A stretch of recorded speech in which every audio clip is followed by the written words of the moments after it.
Let me help you. No, let Val do it. I can take it. No, let Val do it. Val does it.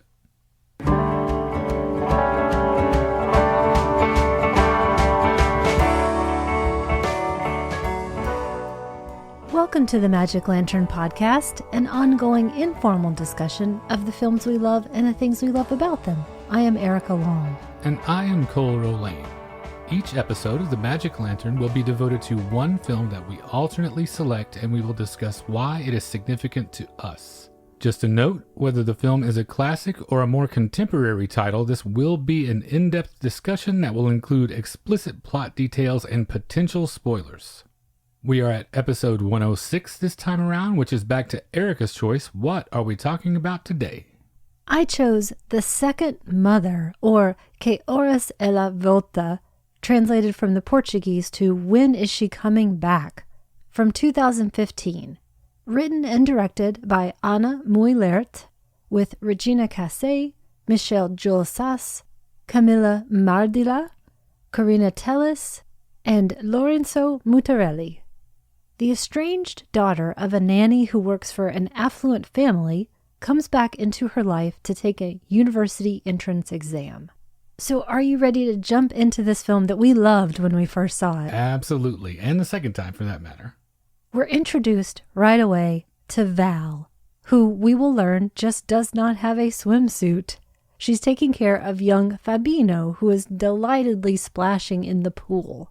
Now, she's trying to talk with her daughter on the phone, and it's not going well. And she tells Fabino about her daughter, and he asks where his own mother is and when she'll be back. They're giving each other love and being funny and playing. I read a bit about Ana Moulert's process, writing this after she had her first child, and then taking another 20 years to develop it, to get it right, as she says, to find the right story. It's based, in part, on her own experience. All the people around her having nannies take care of their own children, she deciding, as a single parent, that she wanted to care for her own child. But really focusing on the central idea that taking care of your own children or other people's children is sacred work, very underrated. Well, knowing that the film dealt with class issues and was from South America, when it starts on this swimming pool, I was immediately put in mind of Lucrecia Martel's La Ciénaga. That was a film that definitely inspired Ana Moulert as well. This is obviously a much different film, more a case of contrast than compare with Martel's film. The decay is palpable in La Ciénaga, but this is much more a sunlit and cheerful scenario, at least on the surface, to start with. Fabino, as he's swimming, like you mentioned, he calls for her attention like a son, and when she gets off the phone, she is doting and affectionate. She truly feels that affection for him.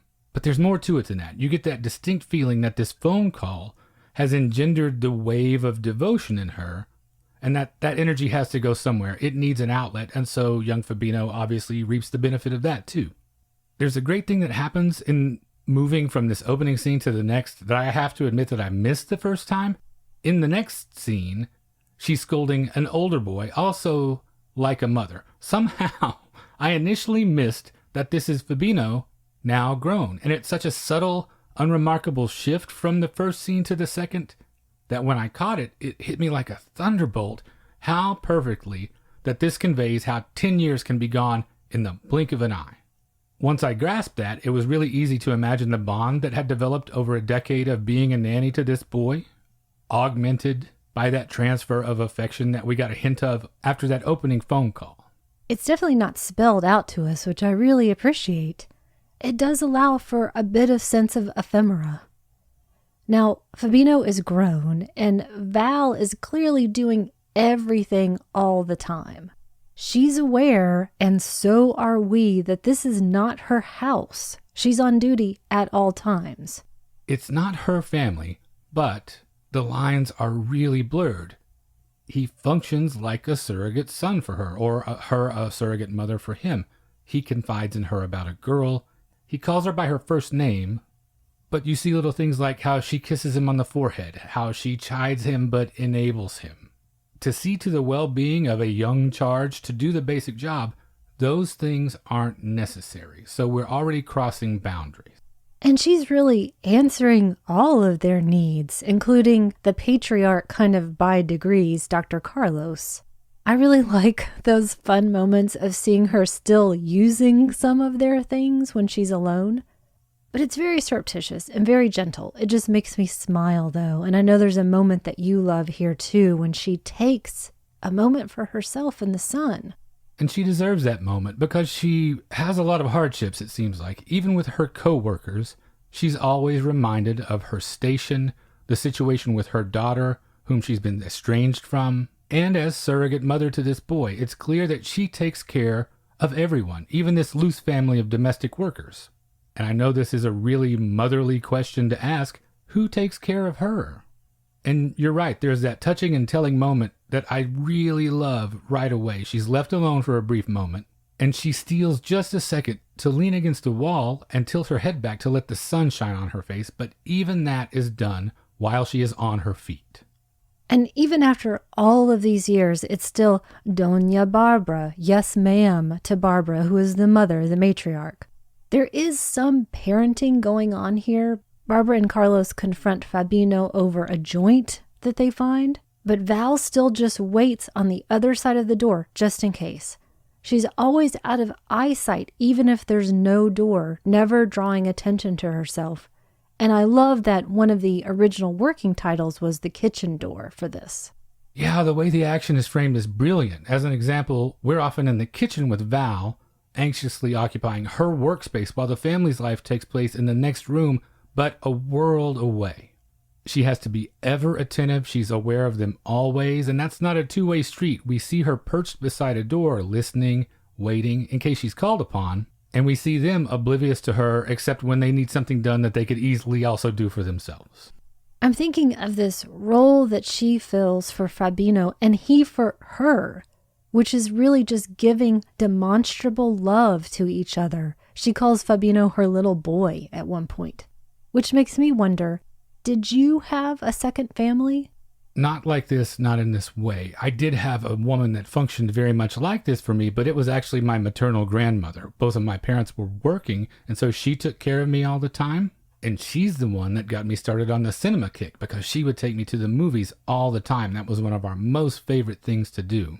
But it was never a person that wasn't part of our immediate family.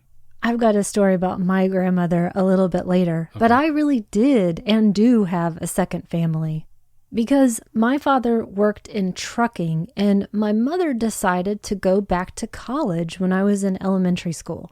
Her college was really far away. Clown college? No. Nursing school. Now, it was really far away, and the sacrifice that she made for us was to make that trip every day, which was about an hour and a half each way. I don't think I'd do that for you now. I know. Can you imagine? Yeah, On it top of sounds her awful. studies, too. And the sacrifice that I then made was to get up well before school started to go across the street to the Hunter's house. I slept on their couch and got ready for school every single day for years. And then I came home to them after school until I was really old enough to be a latchkey kid. I considered them to be my second family. They said I was their daughter. They had 2 sons. This was a really close and integral bond for me. And also, they were totally different than us. They taught me a lot of things. And that never caused the sort of complications that we see in something like this because you weren't actually living there. So it was only beneficial as far as you feel? Absolutely. From my child's perspective, there was no problem. I can't imagine that the burden that also put on Becky and Mark, the mom and dad. They certainly never let me see anything like that. And I felt like our families as a whole were just very close. We were lucky to be in a neighborhood like that was really loving, and we shared a lot of things.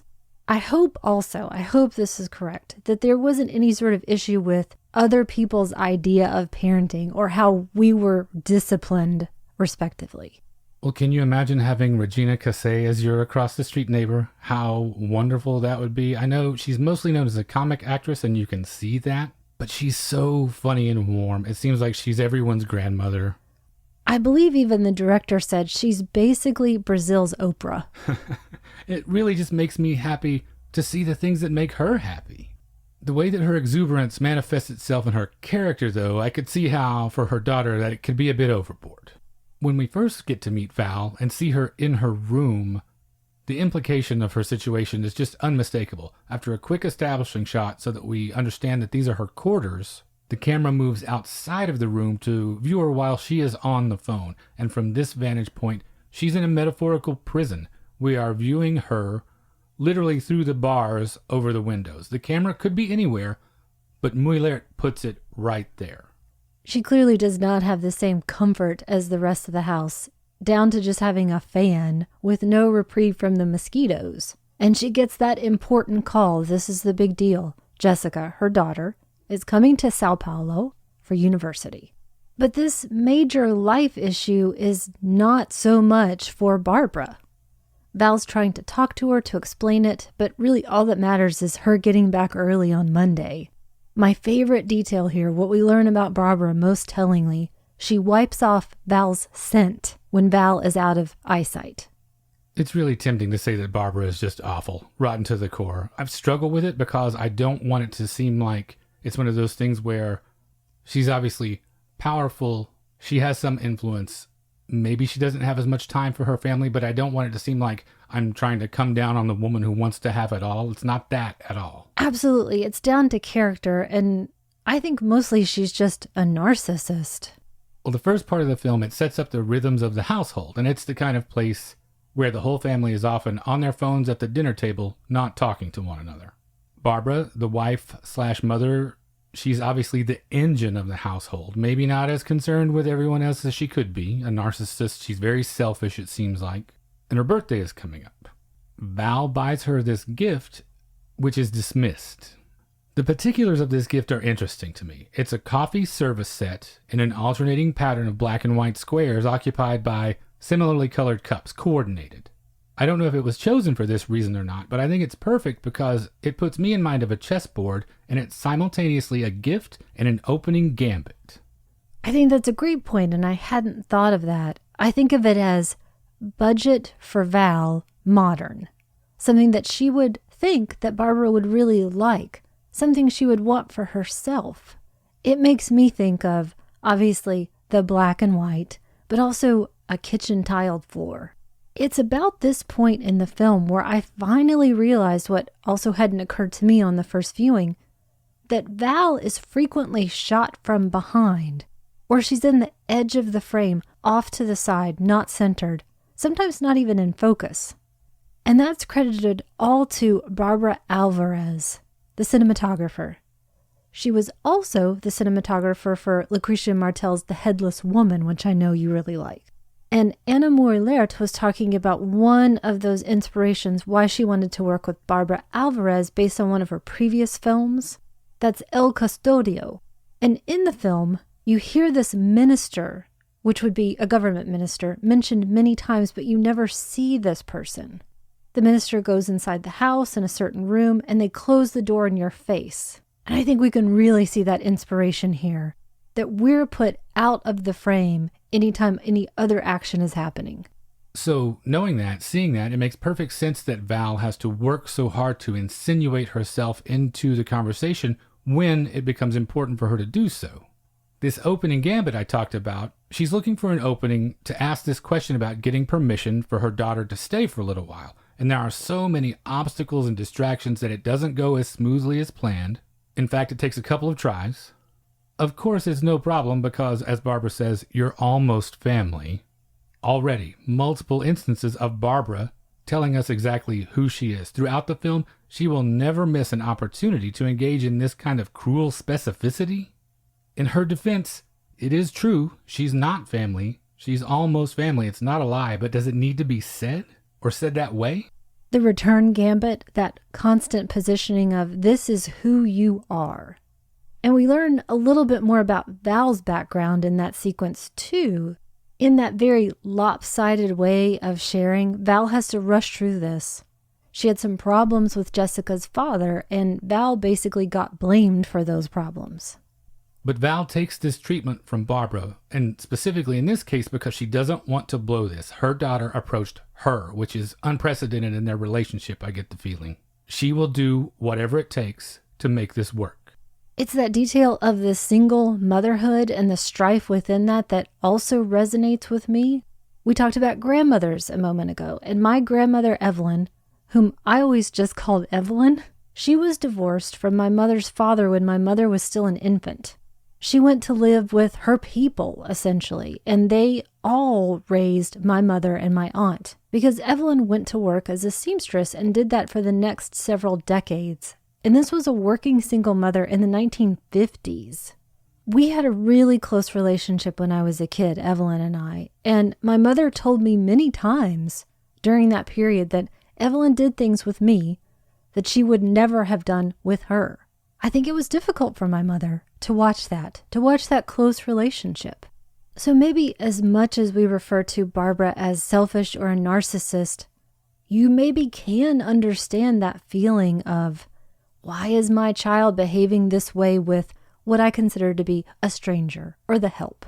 I don't think she dwells on it too much or too often, though, from what I see. For example, when Barbara's birthday arrives, we don't see her making a great effort to make this about family. We see Val serving, she's working alone, and it seems like she's covering a lot of ground doing so, and I think it's a great choice to have the camera focus on and follow Val, not the guests. It does a couple of things that I like. It underscores how inconsequential and transitory this event is for the partygoers. They don't even register, and it illustrates how she only truly interacts meaningfully with the kids. And as an added sting, she prepares this tray that she bought as a gift, and Barbara turns around and rushes her right back into the kitchen with it, and we see what she truly thinks of it. It's obvious. It's time for Jessica to arrive, and still no one is quite in the position that they're supposed to be. Val is waiting for Jessica at the airport, and she's framed in the center, and then suddenly Jessica is behind her, calling her Val. She's also come bearing another gift, and I get the feeling that a lot of people in Val's life could take a lesson in accepting a gift in the spirit that it's offered. I think Val is really trying to provide a welcome, to actually do a reception, and Jessica's just there. We also learn she sort of had her own mother back in the town where she's from. That's Sandra, the woman responsible for taking care of Jessica. But now Val really is trying to be that mother again. Val is so happy to see her. But you're right. I think it seems clear that Jessica is already looking beyond all of this. You can literally see that in her face, which is a great piece of acting from Camilla Mardella. I wonder, though, if this character would look back at this and regret not being in the moment more at some point down the road when it's too late. We know right away this is going to be a difficult situation. Jessica has some problem with her own father. He's not speaking to her. And we're all in that uncomfortable state. Jessica beforehand has clearly not understood the way Val is living, that she in fact lives with the family, rather than just working there during the day. When they finally get back to the house, tired and angry, respectively. Do you think this is more an issue of status for Jessica? Is it more that she's disappointed to not have found a true home? Are those two things separate? She's also, in her way, I think the way of youth, selfish. She wants to know, where is the place where I'm going to study? This is my chance. This is my time. And she's the only one that can make that space for her. I really love the way Anna Moylert frames this. One of the women thinks she's less than. One of the women thinks she's better than, and the other, that being Jessica, thinks she's no better but no worse. This is the second character, I think, now that we have either stated or implied that we think is a little selfish, a little petulant. I know it keeps coming up. Is it just that in comparison to someone as selfless as Val, everyone seems selfish by comparison? I'm not misreading these other characters to a great degree, right? I'm with you, and I had written this a little bit later in my notes. A question for myself. Do I think that Jessica is kind of pushy only because she's actually just asserting that she has a place at the table? I've got a lot of questions to ask you about this. This is actually one of the most central ideas of the film to me, but we'll explore that more as we go, I think. I'm thinking about that idea that Val states that when they offer something of theirs, they're sure will say no. Is that about age, culture, class? Everything is about class, especially in Brazil. For instance, this great choice of having Jessica wanting to study architecture. I like this choice as a subtle way to get at revolution. It's not uncommon in Brazil for there to be a specific small room built at the back of the house for domestic workers, the maid's room. It's such a given that it's routinely figured into architectural design. And Jessica would be well aware of this design feature. She would be aware that every one of these houses that she is looking at that surround her comes with a built-in room whose function is to sequester people like her mother. And we say all of this acknowledging that Val's situation, as these things go, is pretty good. The accounts that I've read lead me to believe that the situation for housekeepers and nannies in Sao Paulo isn't always this benign on average. Because of this confluence of circumstances and personalities, though, it's really interesting the way it manifests itself here. There is an awkward split immediately where Val is treated as an employee and Jessica is treated more like a guest in the house. Well, certainly some members of the family are taking particular notice of Jessica. You notice them circling? Yes. I even used that word too. Especially Dr. Carlos looking at her, smiling. They're all clearly astounded by her choice of architecture. And I'm so glad you found that detail. That makes so much more interesting sense and provides color and shape to it. They're clearly, though, thinking there's no way she's going to get in. Barbara practically says it out loud. They also kind of brand her right away as a country person, a person from the Northeast, like Val was when she first came to them. But she's not buying into that at the same time. She's essentially evaluating the house, I think. And then they literally send Val away so they can focus on Jessica. My favorite moment here is the two children meeting. Famous Fabino, famous Jessica. Yeah, it's easy to imagine Val talking nonstop to Fabino about Jessica and vice versa for 10 plus years now. And I think you're right about evaluating the house, but she's evaluating them too. She's doing more than that. And during this tour of the house, Jessica lays claim to a guest bedroom. Knowing what she knows, feeling the way she feels about it, she won't participate in being shunted off to a servant's quarters. And this is a point of contention immediately. This is trouble. There was already a mattress purchased so that Jessica would be in the same room with Val, which could serve multiple purposes. And then the detail I love, Fabino comes in late at night and he and Val talk about Jessica. He's fairly young, but he's got her pegged pretty well, I think, don't you? That she thinks pretty highly of herself, though some of that we can see through. He says, too sure of herself. Whatever they expected her to be, at the very least, it's not at least sure of herself. I love that Val says, yeah, it's as if she were the president. Val and Fabino definitely feel as much like mother and son as anything else here. Definitely much more than Val and Jessica at this point feel like mother and daughter. I want to talk about Regina Casé a minute again. By the way, she's been working in theater and TV and film for decades. I mentioned that she's sort of the Brazilian Oprah. Anna Moilert says that she thinks she's also kind of a belly dancer. Yeah, she contributes to the rhythm because the director said that she also writes musically. Every 10 minutes, something's going to happen. Well, in this case, what happens in this 10 minutes is a massive disruption. Val is not up. She oversleeps for the first time, and Barbara ends up sort of being forced to serve Jessica breakfast. You can imagine the affront that she takes this to be. I don't know if Barbara has much of a maternal instinct to offset the insult she perceives. That side of her is only highlighted once later with mixed results, and it's clear in this instance that this is unacceptable. I like the flip side of this, which is that she's essentially forcing Jessica to be served. It is incredibly uncomfortable. So is this about class conflict or more about conflict between women at this point? I think it's definitely about class conflict because I don't think Barbara thinks of herself as a woman first that same way that other characters might. She seems to be above or apart from sexuality in that way. The question that I wanted to turn around back to you is sort of in line with this. Do you think it's self-awareness or a situational awareness that Jessica lacks? Or that she knows exactly what she's doing and it's neither? To me, if I had to guess, this would be the first time that she's in this situation at all. So it just seems like not perceptive of artificial boundaries. They haven't been enforced on her whole life. I would definitely say the same. I would argue situational. She's not taking her mother's needs and fears into account. If she's doing this on purpose, she is acting unilaterally as she sees it on Val's behalf.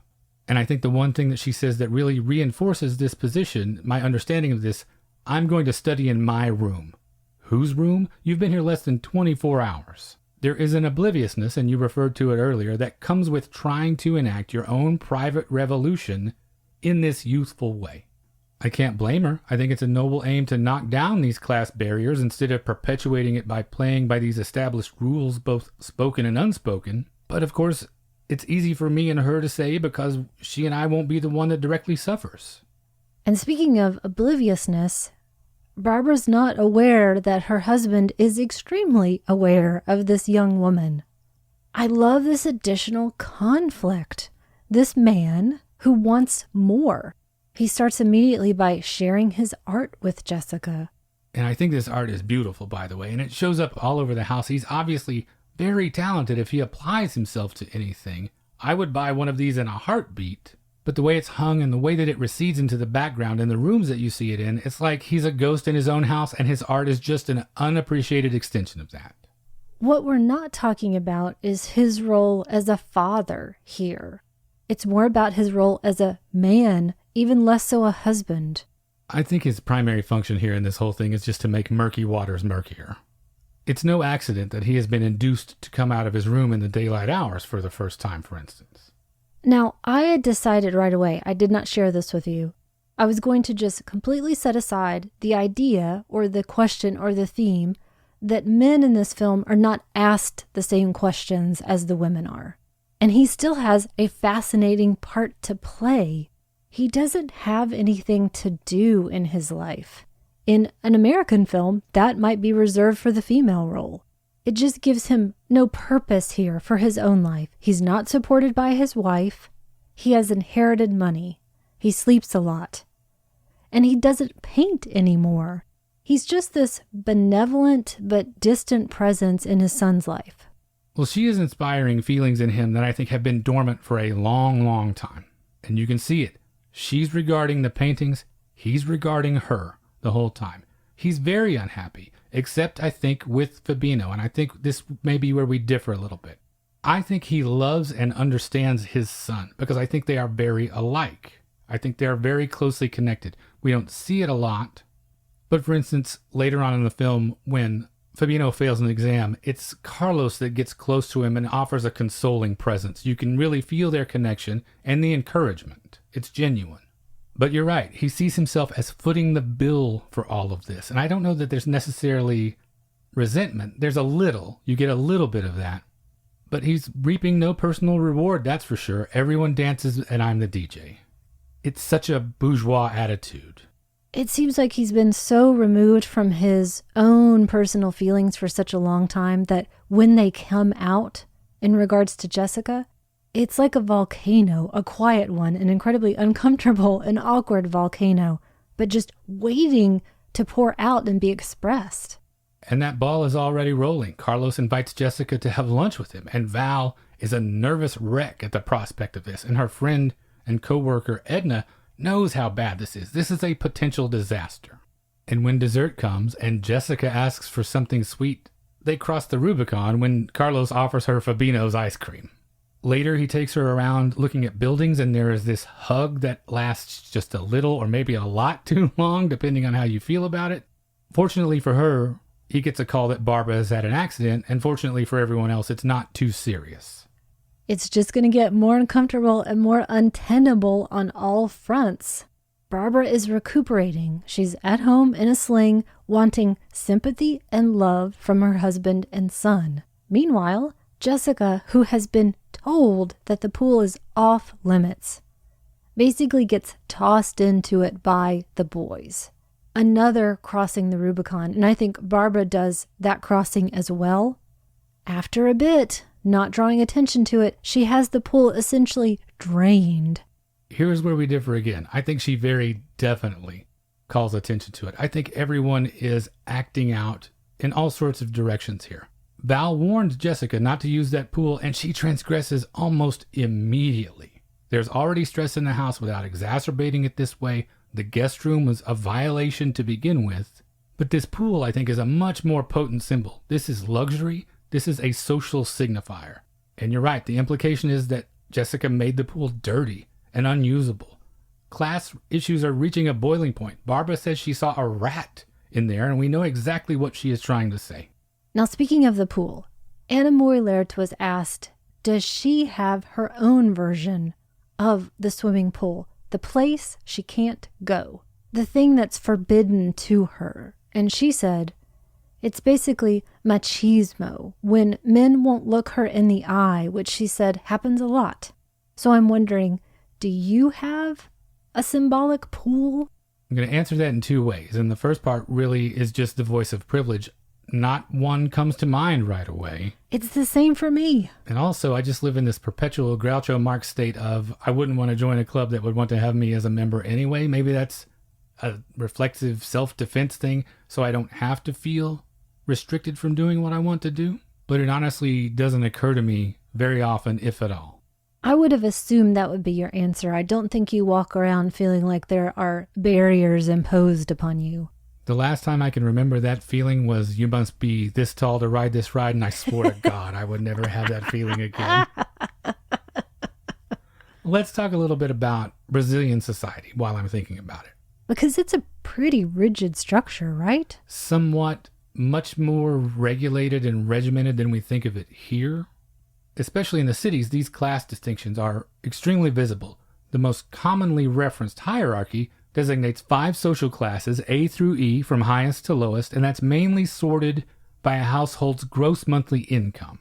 There are similar income equality issues that plague us in the U.S. It's not a 1%, but it's close. The top is 3%. Class B, 23%. Class C, the burgeoning middle class, is the largest at 48%. And then the lower classes, D and E, combine for 27%. And there are other factors in determining your designation, and those are education level, occupation, skin color, geographical region. For example, Val leaves the Northeast to work in the Southeast, where Sao Paulo is. And if you look at a color-coded map of the parts of Brazil with majority white population and then majority multiracial population, it's like someone drew a line right through the middle of the country. Some refer to their system as social apartheid. The wealthy tend to live separate from everyone else, gated communities, that sort of thing. And classes C through E really don't interact with the wealthy at all except in domestic or service capacities. So we come back to this big question. How do you learn these rules about what you can and cannot do? Is there an innate privilege that comes with being born into classes A and B, and an innate deference that comes with being born into classes C through E? These lessons, I think, are taught to everyone 1,000 ways, large and small. And everything in this case goes along just fine as long as Val knows her place. The resentment and resistance comes when they feel like she's getting above her station. Which makes me think it's just maddening. What are people like Barbara? What do they feel like they're the guardians of? I think some of that is that it's the encroachment of the middle class that Jessica represents, a leveling of the playing field, and a relative, I mean, it's never going to be equal, but a relative loss of power and influence for the upper classes and the comfort that comes with those things. They don't see this shattering of boundaries as equitability. This is an incursion. This is an invasion, and they're fighting it on multiple fronts. And it could be systemic, with things set up to make the rich richer and penalize the poor, manufacturing obstacles designed to keep them that way. And it also could be little things like these verbal digs that Barbara is constantly employing to devastating effect. I wonder if everyone is equal, how will I know who I am better than?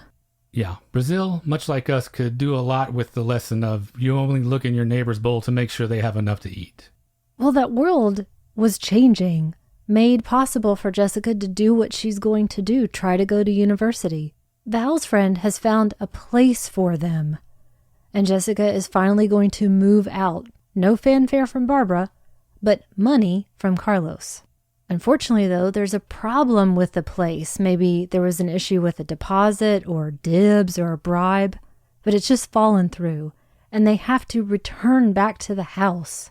Why do you think during this tense exchange that Barbara speaks English this one time in the whole film? Is this another device to further increase the divide? The implication being that Val wouldn't have had access to that kind of education? Absolutely. And Jessica the same way. They talk earlier about the public education system being so terrible. Yes, it's just a symbol of power. Now, we come to the scene I was dreading watching again and dreading talking about. Yeah, I have to take a deep breath even now just to think about it to get ready for this bit of the conversation. If I were to watch it again, I would have to look away. This really is the centerpiece scene. I think it is both the one I look forward to most because of Lorenzo Mutarelli's flawless performance, and it's the one that I dread, just like you, because of the feeling it gives me in the pit of my stomach. We're in the kitchen. Carlos is serving Jessica, and he delivers this heartfelt speech about how she changed his life. She, like me, doesn't know where to look or what to say. And then he proposes marriage. She laughs in that way of extreme emotional discomfort, and he apologizes, but gets down on one knee. It continues. He gets interrupted, though. He says it was just a joke. When this camera starts to slowly push in on this breakfast table, this feels like a horror film, almost. The things that he is saying to her, implying that only she can save him from this predicament that he finds himself in, it's so painful because his situation has him grasping for happiness, though he might not even know what that is, but he's so desperate. And he does a great job playing this. He's wavering between being completely emotionally naked and then in the blink of an eye having to play it off like I didn't mean this.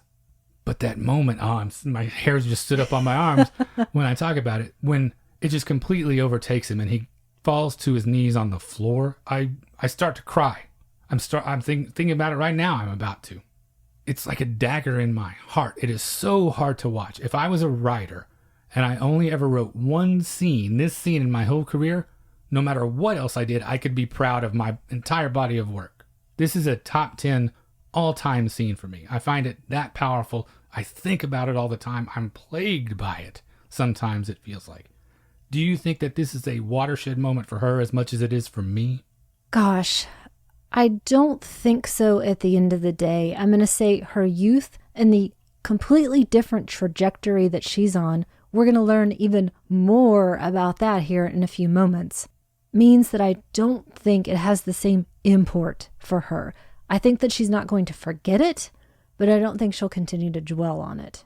Now, Val and Jessica are forced back into that same small room of Val's together, and things come to a head in terms of accusations and recriminations. I love this background piece of info on the working process here. Anna Moylert had the actresses who played Val and Jessica rehearse for one afternoon by making all of the phone calls during the 10 years they didn't see each other. Really? Was this scripted or were they improvising this stuff? Totally improvised. She gave them a script afterwards, but she generally doesn't like for people to use the same words that she's written. She prefers a collaboration. That feels very Mike Lee-ish. I really like that touch. It seems like it would really draw out the best of a really strong performer anyway. I think the Mike Lee comparison is a great one. She approaches it kind of graphically, more about here's the emotion we're trying to get to. Here's where you're coming from. Here's where you're going. How are you going to do it? Well, this conflict that they have, it really hinges on two main ideas, and it's one that we haven't talked about much yet, and that's the difference between the one who raises a child versus the one who gives birth to them. You talked briefly about Sandra, a friend who raised Jessica using Val's money, and Val says she got the good part. That's so painful.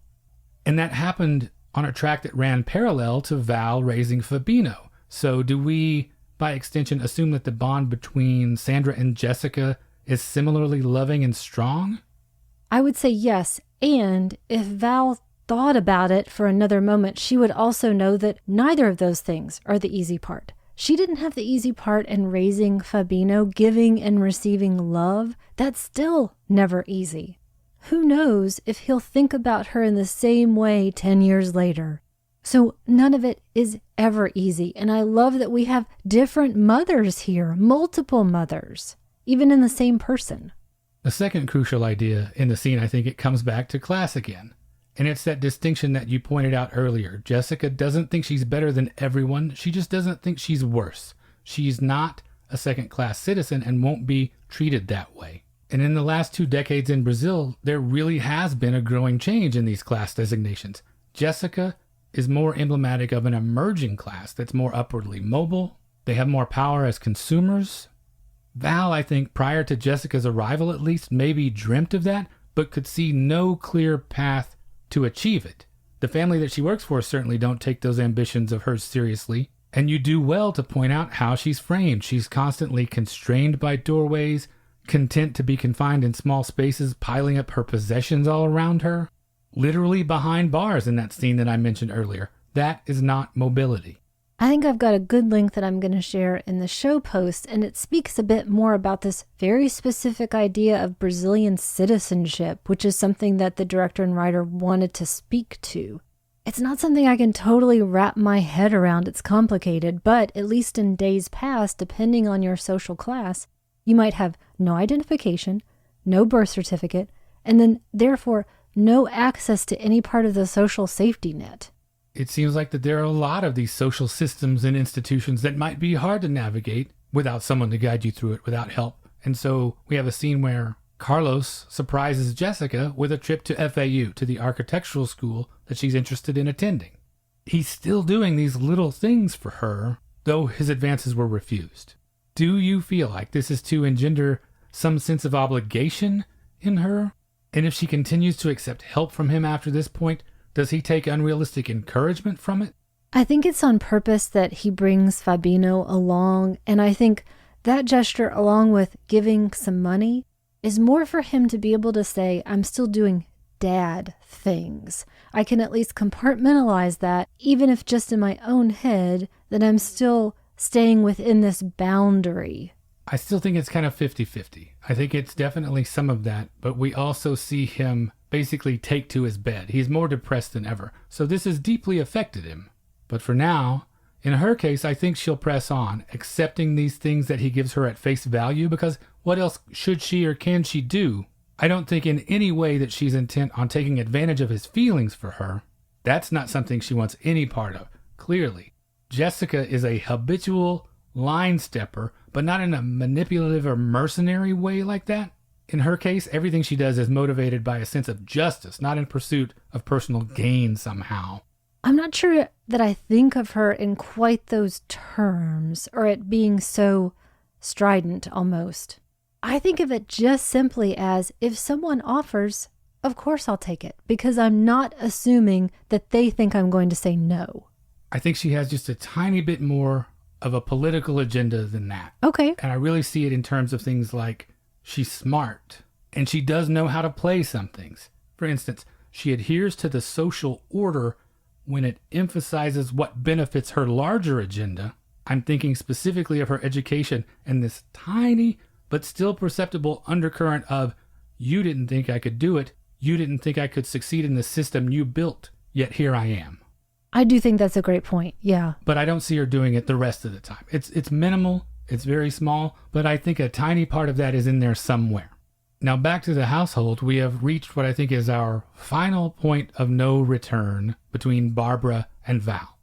Barbara confronts Val with this family heirloom tray that she broke, but it's obviously just an excuse to dig into this wound and lay down rules to hem Jessica in, just to put her in her place. In response to this, Jessica has had enough. She tells Val, you should have defended me, and she runs off dramatically in the rain. Now, how true do you really think that is? It is their house, after all. Should she have defended her for doing those things? I do come back to that idea that she is, at the end of the day, an employee. And the point that you made earlier about Jessica's not thinking about the harm that she might be doing for her mother's position. It's not that easy to be fired and try to go find something else at her stage in life. So when do you say, I stop being an employee and we're talking person to person here? I don't know that that's the time or the place. Yeah, it's a tough call. I don't know that she necessarily should. And even if she wanted to, if she could, the important part of all that is she's just not there yet. She, Val, does not feel the power within herself to be able to do that.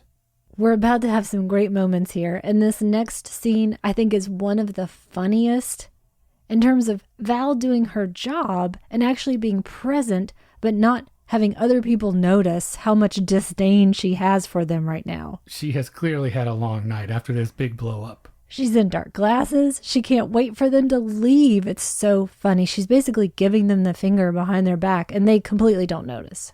I also love coming up here, her popping the bubble wrap to give her anxious fingers something to do. I really think that's a great character touch. She is able to sneak in a good luck to Fabino. It's exam day.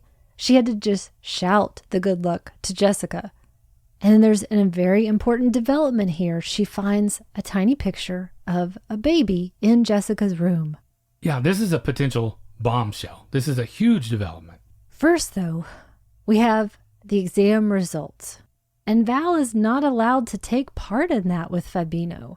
Sadly, he didn't pass by a fairly slim margin. He won't let Barbara comfort him first. He will only take that from Val. But when she gets a call from Jessica that Jessica did pass, that success that she's achieved, Val can't keep it in.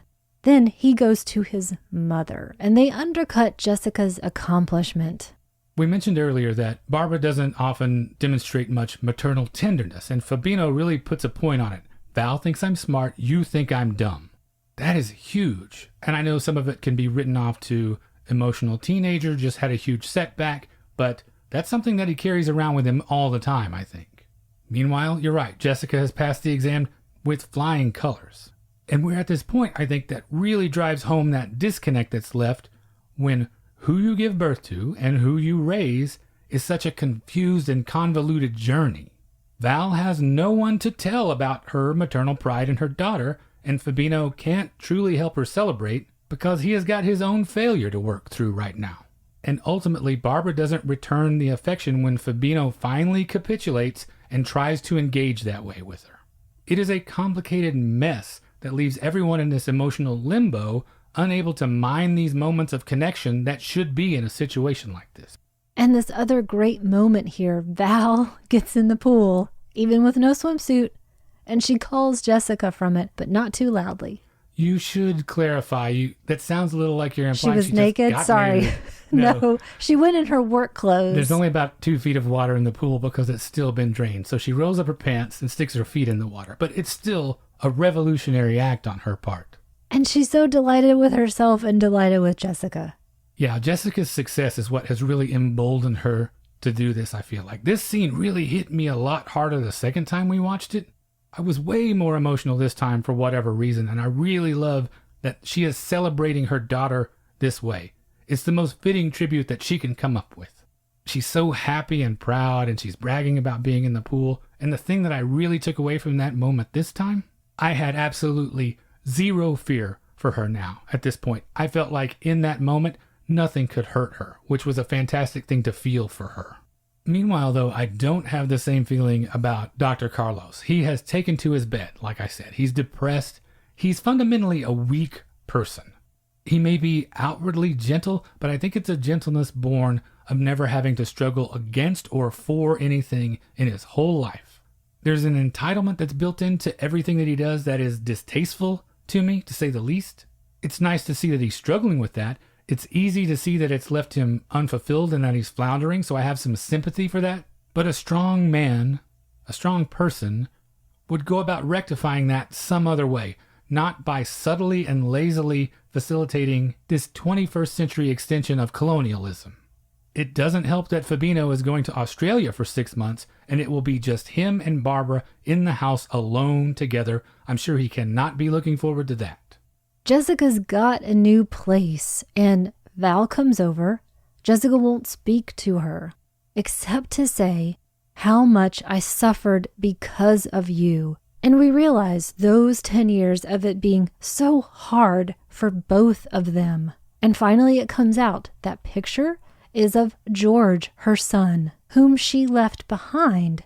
And so now we have to be thinking that this entire time that Jessica was aware that she's done the same thing that her mother did. And you mentioned earlier that pool scene really hitting you emotionally. It's this and the scene that comes afterwards when Fabino is leaving, where I'm thinking about these different kinds of mothers and their struggles. What will Fabino mean to her or she to him 10 years down the road? This family is breaking up, this one that she had to make for herself, that's Val. And they tell each other that they love each other, but not too loud. Again, they have these special signals for each other. So I was really hit here by that passage of time, what came before, what comes after, and what that means to you. I think the thing that really hits me throughout this is that, as usual, Val just wants to make everything better for everyone. That conflict that she has when she comes to eventually ask Jessica about her son, it's clear that both of them have suffered because of and for one another. This is not a one-way street. One of those feelings is not mutually exclusive to the other. It's a constant cycle and permutations of a mother's pain and a child's disillusionment. I love, though, that there is no condemnation from Val. She's seen enough in her life to realize that doing that to her daughter isn't going to solve anything. It's not going to help anything. It's not going to make life better for George at all. It's just, when can you bring him? And I know that their example is not as extreme or desperate as in some cases, like leaving one country to go to another. But Val and now Jessica are still part of this story of migration and families separated by economic hardship. And it's something that a lot of the South American audience can relate directly to. Val is much more than just the character that Casé is playing. She's emblematic of a whole subset of Brazilian society that finds themselves in this or similar positions. And definitely Ana Moura Lertz said this is about all of Latin America. Okay, so we're coming up on the end, but there are a couple of things before we get out of here that I really love that I wanted to highlight. First, early on, Val has to take public transportation to go have a night out with her friend. Just another hint of the resources that she does or doesn't have at her disposal. And the thing that I really find notable about the scene, maybe it's just the films that we gravitate to, but just in general, doesn't it seem to you like South American films have more great roles like this for older women than films from the US or even the UK? Films that don't make it the central point or a novelty, something like Calendar Girls or Palms, but just women here of a certain age that are just going about their lives. I'm with you, which leads me to a question for you. Do you think this film speaks only to women? Oh, absolutely not. I relate to it a great deal in all sorts of ways, both in the weakness of the male characters and in how much I love and would want to be around women like this, or at least like Val. Val reminds me a lot of both of my grandmothers combined, as a matter of fact. My grandma that I spent so much time with when I was young was very much like this in the sense of the enabling. She was always the one that got me out of trouble. Whenever I got sent to my room or put in a corner, it was always her that came to my rescue. Which leads me to the second thing that I love, coincidentally. I love how strong Val's bond is with Fabino. It's absolutely honest and true, and there's not a moment where either one of them betrays it, ever. Val seems to have an infinite capacity for love, and the film never pits Fabino against Jessica in any real significant way. There's plenty of room for both of them in her heart. I think that's beautiful and one of the greatest things about the film. I think that's why his leaving hits me so much for her.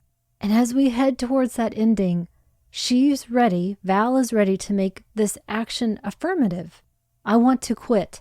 I quit. It's about me, not about Barbara. Barbara wants to make it about her, make sure that she hasn't done something to Val. Val just says, I need to take care of my daughter. And it's true. Because of this recent development, there's even more at stake now than when we first met her. And I love this scene of her leaving the house for the last time in the car with the window open, with her face turned to take in the sun again, this time comfortable and relaxed, not on her feet for once. What a way to end in triumph, I think. I think in my notes I have it classified as liberated. Val's going to move in with Jessica, announces that she's quit. Maybe she'll take a massage course. There are things that she can do. And it's Jessica's turn now to be proud of her mother. And that final decision is made. Let's go get George. And that smile at the end makes everything so worth it. Now, there is some criticism that this is too neatly and quickly tied up, that the inclusion of Jessica's son is an unnecessarily melodramatic move, that there's kind of a bit of a telenovela sensibility about it. Given Moura Lertz's background in television, do you feel any of that right here? I totally disagree with that because, like I was saying earlier, it gives us that sense that Jessica is in some way living a lie to a certain extent. Her self-confidence is hindered because she does have this conscience, that she is thinking about this person that she left behind and has to also be thinking, in 10 years, what is my son going to be thinking about me? Nor is it insane to think that a young woman would have a child out of wedlock, maybe not planned. It's not crazy. It's something that happens every single day and gives her an opportunity to still show, I have these great capacities. I can still be this great success and do this thing for my child. I think making everyone's choice so fulfilled in a different way. Yeah, it didn't bother me at all. After everything that they've gone through over the last 10 years, and the film gives you a very clear sense of what that is, they've earned a stretch where things might be a little easier. There's nothing wrong with that. Originally, Anna Moylert had planned this really with a tragic kind of hopeless ending, that Jessica was a pretty weak character, and then at the very end, because she couldn't be a hairdresser, she was just going to become a nanny as well, and it would stop there. No ladder like La Cienega, no tragic accident. Oh God, I'm glad not. But it's so wonderful to have a triumph of their own. I'm thinking about something that Anna Moylert said, going back to central themes, education being one of those. And ultimately that the film is about acceptance, about expectations and being yourself. It's a very noble quest to be on, to be able to be yourself and be happy within that. So if people can achieve that either on film or in real life, more power to them. And you know who else I say more power to? The fine folks at Oscilloscope. We are really big fans of theirs, and they do this thing called the Oscilloscope Circle of Trust. It's sort of a subscription service, and you can also order catalog titles when you set that up or get them at a discount going forward. You even get a point person to help you get your account set up and guide you through these choices in this process. Yasmina is who helped me and a lot of our friends, and she is completely awesome. So if you want to get some incredible films and support a cool company doing fantastic work, look no further than Oscilloscope. Do you have a recommendation for anything besides Oscilloscope? I sure do. Hold your laughter to the end, Coraline. I chose Baby Boom. Can't do it. Lord. From 1987, directed by Charles Shire, written by Nancy Myers and Charles Shire. How many times have you seen Baby Boom in your life? I've got that built into my explanation. Okay. Just give me a moment. Okay. It stars Diane Keaton, Harold Ramis, Sam Wanamaker, James Spader, and Sam Shepard. Linda Ellerbee does the narration, and if you were alive in the 80s, this will make perfect sense to you. It's about a career woman who takes over the care of her infant cousin. So here's why I chose it. First, I love it. I've probably seen it 30 times easily. Next, it wrestles with a very important question that, can you have it all? And acknowledges that that notion is not only ludicrous but soul-crushing. It also points out that men are not asked to answer that question. It's not even on their radar. It's also very much about income and class distinctions as well as gender ones. I personally like that Diane Keaton's character had a rich life before the baby and a rich one after as well. She's provided some choices and allowed to make the ones that mean the most for her and her family as she goes. She ultimately wasn't filling a gigantic void that she didn't know she had. And I do like to think about what comes later, just like with the second mother. Her adopted daughter may also have to wrestle with some questions about where she came from, what she wants, what her mother's work paved the way for, or even if she worked too much. How about you? My recommendation this time is Boudou Saved from Drowning from 1932, directed by Jean Renoir, and starring Michelle Simone, Charles Granville, and Marcel Haigna. It's about a Parisian bookseller who saves a tramp from drowning and then has his house turned upside down when that tramp comes to stay for a while. I really wanted to follow that tangent of bourgeois household turned on its ear by an anarchic presence that doesn't find himself obligated to their established rules. This is obviously a much more comedic film than The Second Mother, but the targets that it's aiming at need taking down just as much. It's so funny to watch Michelle Simone basically blow this house up by sheer force of will. He's one of those actors that every time I see him, he seems completely different, like a completely different person, yet no less stunningly effective every time. I'd put this and what he does in La La Land up against any two performances that come out of film in the 1930s globally any day of the week. And I really love that this character has no ambition to smash the state. Budu as a character is apolitical. He is just an agent of chaos, purely looking out for number one. And when he's done demolishing things, when he's satisfied, he just goes back to his vagrancy. So long, suckers. So once again, that's two great recommendations, Baby Boom and Budu Saved from Drowning. And that brings us to the end of episode 106. If what we do here is valuable to you and you would like to support that, we would definitely appreciate it if you checked out our Patreon at patreon.com/magiclantern. The $5 a month level gets you access to a big backlog of bonus episodes, and those come out on the Mondays alternating with regular episodes, so you never have to go a week without new Magic Lantern in your life. If you bump that up to the $10 level, you get a fancy glow-in-the-dark pin with our logo on it. There's over 20 hours of material stacked up there for you, just waiting for you to dive in, so please check it out. If you would just like to get in touch with us, you can reach us via email at magiclanternpodcast@gmail.com. We're on Instagram, Facebook, and YouTube. Just search for Magic Lantern Podcast on any of those platforms. Our podcast network, The 25th Frame, is home to more good shows than you can shake a stick at if that's your idea of a good time. So if you'd like to see that lineup, go to 25thframemedia.com. We are on Twitter at Lantern_cast, and I just wanted to take a second to say thanks to everyone who has shared the show or given us feedback since last time. Those fine gentlemen at Fuds on Film, Andy Wolverton, Tim Lego, Eric Nelson, Jeff Duncanson, and our friend Laura Cannon over at the Fatal Films podcast. If you're sharing the show or talking about us, please make sure and tag us so we can say thanks. We're on Apple Podcasts, Google Play, Stitcher Radio, Spotify, and the 25th Frame. Just about anywhere you get your podcasts, you can find us. And if you'd like to leave us a rating or review via any of those services, we would certainly appreciate that. And finally, you can find all of our episodes, including supplemental material, at the website magiclanternpodcast.com. And thank you for listening to the Magic Lantern Podcast.